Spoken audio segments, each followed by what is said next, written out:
Hey, boys and girls, it's Nancy A. Shenker, also known as the Geezer Proofer, here to encourage you to be a beezer, somebody who be relevant, be in the moment, be current, be tech savvy, as opposed to a geezer who's somebody who is stuck. And you could be a beezer or a geezer at any age, but most of our focus of the podcast is on people over 50, many of whom are reinventing themselves, rebooting, not retiring, and doing really exciting creative things in what's sometimes known as the third act of their life. Although I think I'm probably on my seventh or eighth act by now. So today I'm actually recording out of the Pod Populi studio in Greenwich, Connecticut. I was here to visit family in the New York area and I wanted to see the new studio, so I popped over, which is very much a part of my lifestyle after 50, which is traveling, exploring, having new adventures, and seeing new places. So very, very fitting for today's guest, who is a woman who has invented and reinvented herself multiple times. She is, and I'm reading from my notes here, Professor Emeritus of Photography and Video at Cal Poly in St. Louis Obispo. And she's in her third act, as she says, and in a few minutes you'll find out what acts 1 and 2 were. And her artwork is in museum collections. Her commercial work has been in magazines and places like the Smithsonian Magazine. And she now is creating film and other media that celebrates intergenerational connections. So very, very apt for what we talk about on this show. And her PBS documentary is called Lives Well Lived. And there's also a book called Lives Well Lived Generations, which is, and not to preempt what Sky is going to talk about, but it's wisdom that has been gathered across generations. So thank you, Sky, for coming on as a guest. Yeah, thanks for having me. And I know it is painfully early in the West Coast where you are, so I appreciate that as well. So tell our audience how do you define acts 1, 2, and 3 in your career life? Well, I think Act One was going to undergrad school as a finance major because I thought that that's what I should be doing. I took a photo class for fun my last semester of college, fell in love with it, and said to my teacher at the time, "I'd like to have your job. How do I become a university professor and teach photography?" Because I loved being in that learning environment. And my mom says I had the perfect job, which is to be a professional student my whole life. And I think there's some truth to that. And I guess my second act really would be that I did go to get an MFA in photography and went on to be a teacher, a professor for 30 years. I had a wonderful career teaching at Cal Poly in San Luis Obispo, California. And now, as you mentioned, I'm a professor emeritus and working on my third act, which is as a filmmaker and an author, and just loving every minute of it. Love that. And as somebody who thought about having a career in the movies as a child and never really acting on it, who knows? Maybe that will be act number 8. And Tyler, who just set us up for the podcast, was telling me he's a recent college grad who always loved video and media production, and now he's working here at the studio setting me up for my podcast. So I was telling him a little bit about my career, and as you know, when when you really discover a passion. So what compelled you to make this film, which I've actually seen parts of? I confess I have not yet sat through the whole thing, but I will, I promise you, Sky. But the snippets that I saw were so inspirational. Well, I am 58, and when I was looking at approaching 50, so this has been a project that's been going on for more than a decade at this point. I was looking for positive role models of aging and just not finding them in the media. Everything that I saw was about anti-aging creams and all the things you could avoid aging, all the things you could do to look more, in quotes, youthful.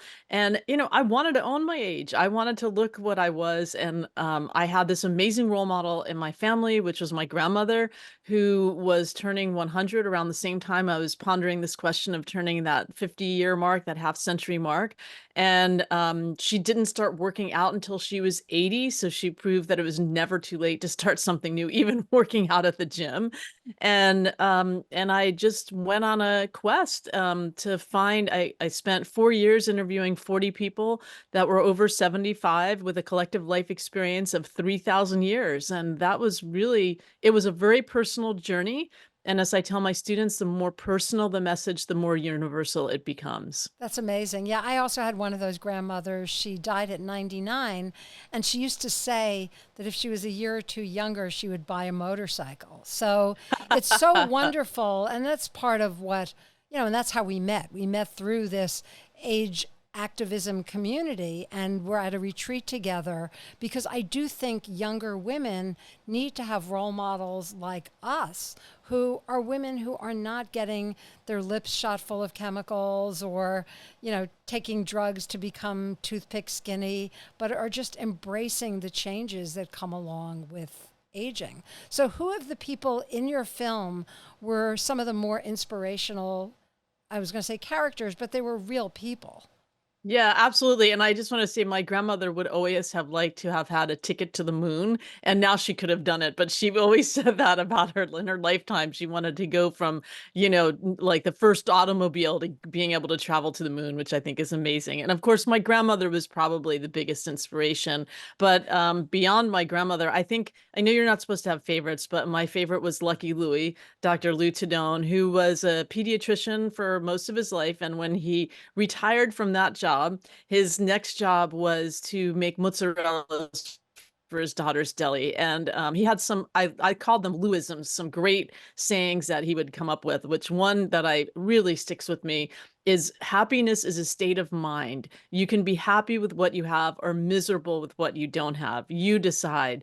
And I think for me, that kind of translates to the idea of, there's so many times when you can't control what's happening around you in your life, but what you can control is your attitude about how you look at things, how you deal with things, how you reflect back on them. And he certainly epitomized that. So he was definitely one of my favorites. The other thing that I love about that story, and I do have friends who fall into that category. I was at the Fancy Food Show this year. People who have done relatively boring things in their day jobs, and then they view these later years as a chance to really let their passions come through, their freak flags fly. And so the number of companies that I've seen at the Fancy Food Show where it's multiple generations, where parents have come into their kids' businesses to help them with business, to help them even just in the booth. So they're bringing their wisdom down to that next generation. I've been training my 8-year-old granddaughter to do some of the things that I do because, if she's interested in marketing and media, someday maybe she can inherit my business. So why not? Why not? Yeah. And I had the opportunity to meet your mother, who is lovely. And I could see how you come from a lineage of strong, fearless women, which is just terrific. We need more of those role models.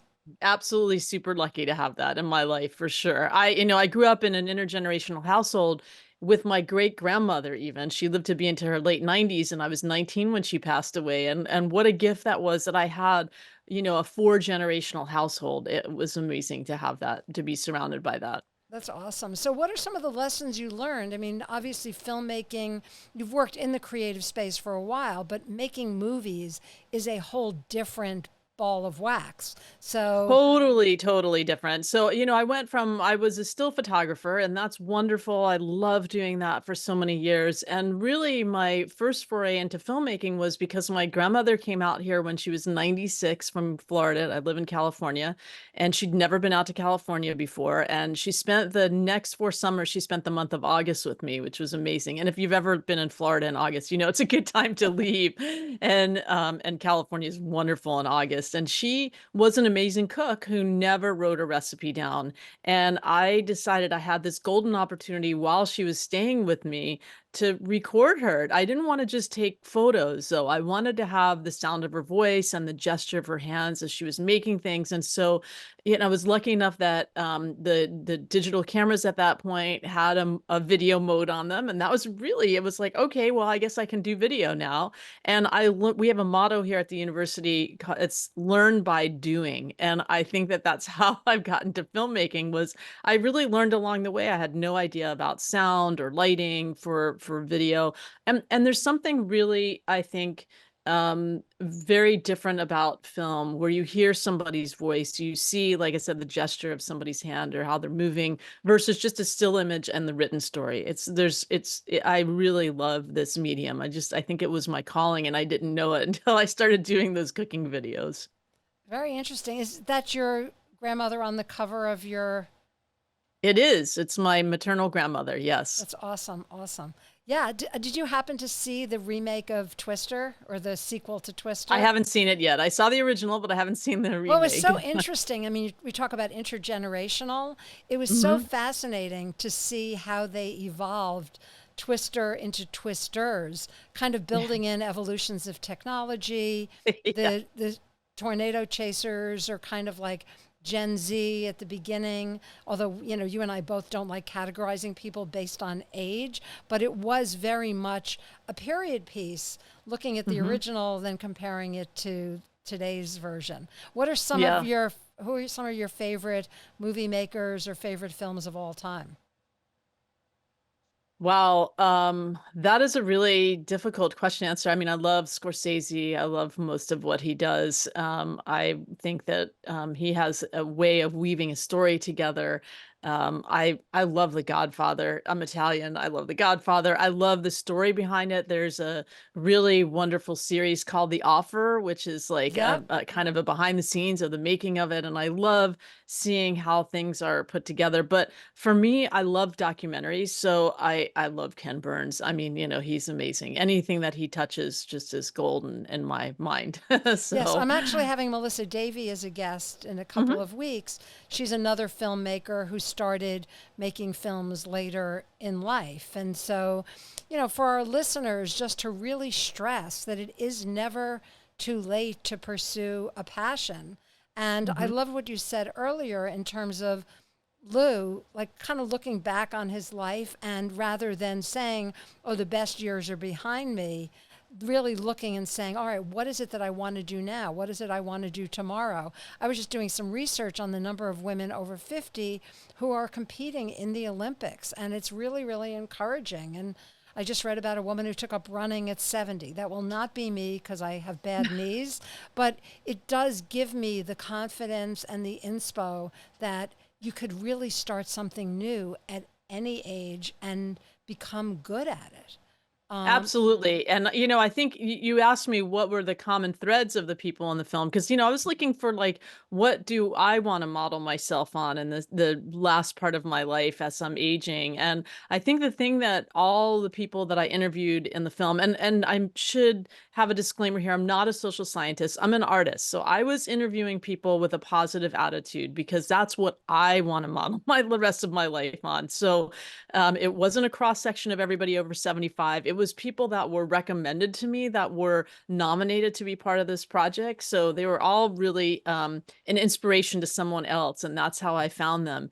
And I think the three things that those people had in common was one, which is so important at any age, is having a sense of purpose. I think that many times we reach a certain age where we have finished our day job, retired, from our day job, and I think that when we talk to people and they ask us, well, what do we do? Who are we? We talk about our job as the first thing. And when you don't have that anymore, then you lose your grounding, your sense of purpose. And so I think that knowing that you have something, whether, as my grandmother got up and went to the gym and cooked, Lucky Louie made his mozzarellas every morning for his daughter's deli. Rose in the film teaches ESL every morning. There's something that people want to get up for. So that was vitally important. And then having a good sense of community, and it didn't necessarily have to be family, it could be friends. You as my grandmother would say, many times you make your family. And I think that was, a good lesson. And then I think thirdly, it's this attitude like what, Lucky Louie had. I think having that positivity and resilience was super important. And it's a cliche, but really looking at life as the glass is half full rather than half empty. And that Absolutely. And a, made all the difference in the world. and a Yeah. big part of that is, as we get older, looking at our social circle and saying, are we Hmm. surrounding ourselves with people who are miserable, who talk nonstop about their doctor's appointments, who, Yeah. their aches and pains, they don't know what their purpose is. And it's contagious. And especially as older people become a larger and larger segment of the population, it's that much more important that we buoy each other and keep the spirit alive. I went to a dinner the other night. It's a new app social community called Time Left, which is probably translates from something else because I think it started in Europe. But they put together 6 random strangers to have a meal together. And there was a man at our table who was probably close to 90 who had retired and then did artistic metal work.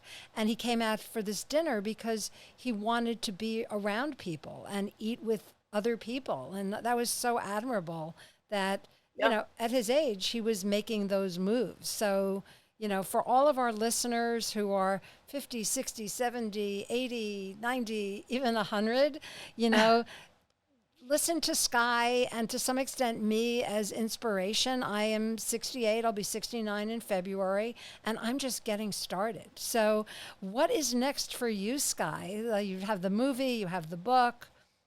Yeah, I'm working on 2 new films right now. So as you mentioned, I have the book, which is #1 in new releases in gerontology for a second straight week in a row. I'm pretty excited about that. So obviously it's resonating, hitting a chord. And, you know, in the book, the first half is all the lessons that I learned along the way of making the film, as we talked about some of them. And then the second half is devoted to connecting generations. So I interviewed 40 people around the globe that are doing amazing work connecting generations. And I'm really to inspire people to want to do that, because I feel like we live in such an age segregated world. The more that we can do to bring generations together, the better off we'll all be. And any work that I do from here on out will have some component of connecting generations. Oh, So you'll have to the come 2 back as a films, guest for my yeah, yeah. rebranded podcast. That's all I'm going to say right now, but we're very much in sync on that. So, I love it. Well, the 2 films that I'm working on have that intergenerational twist. So one is called Mochisuki, which is about the Japanese tradition of making mochi to bring in the new year. And if you've never had mochi, mochi is rice that's steamed and then pounded into a paste that's like the consistency of bread dough, and then it's made into these mochi balls. And it's really, if you think about it, I'm sure everyone that's listening can think about something that they came together with their family or friends around food. And that's what I love about this. It's the generations coming together where they share wisdom and love. And, you know, I think because I grew up in my grandmother's kitchen, I really just am attracted to anything that brings people together through food. And the second film is called The Primetime Band. And I love this one because I was a band geek when I was in school. I played same. flute, clarinet, and even bassoon.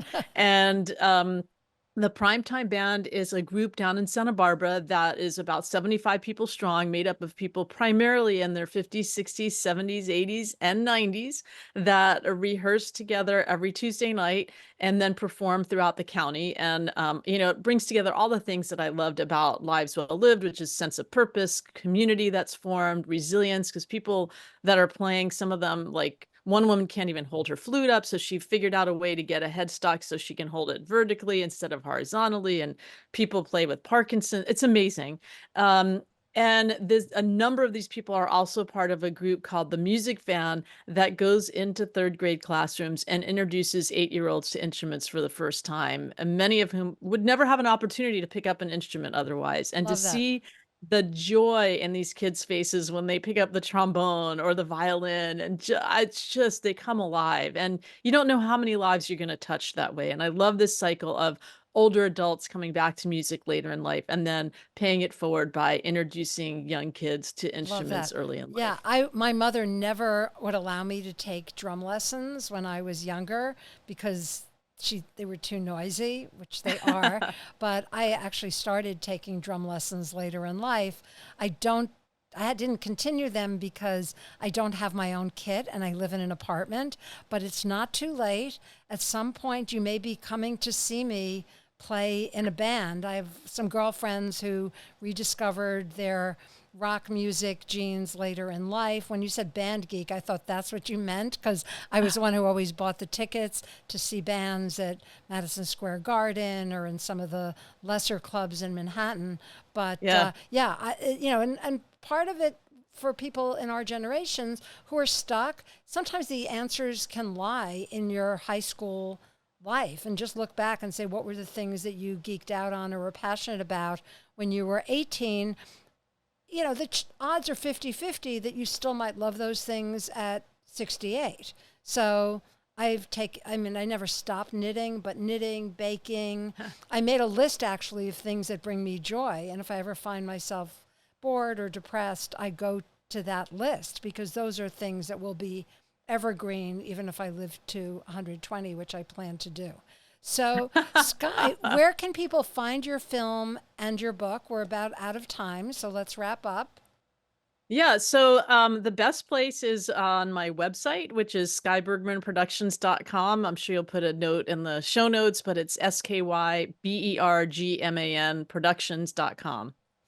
Absolutely. And your book is also on Amazon, yes? Book is on Amazon. If you go to the link for our my main website, it links to everything else, to the film, to the other films that I'm working on, and it's a great way to reach out to me as well. Terrific. So, if you would like to see the video of this interview, you can find it on YouTube just until October 9th when something spectacular is happening, but I'm not going to tell you what. That's the teaser. But you can listen to other episodes of my podcast on Apple, Spotify, wherever you happen to get your podcasts.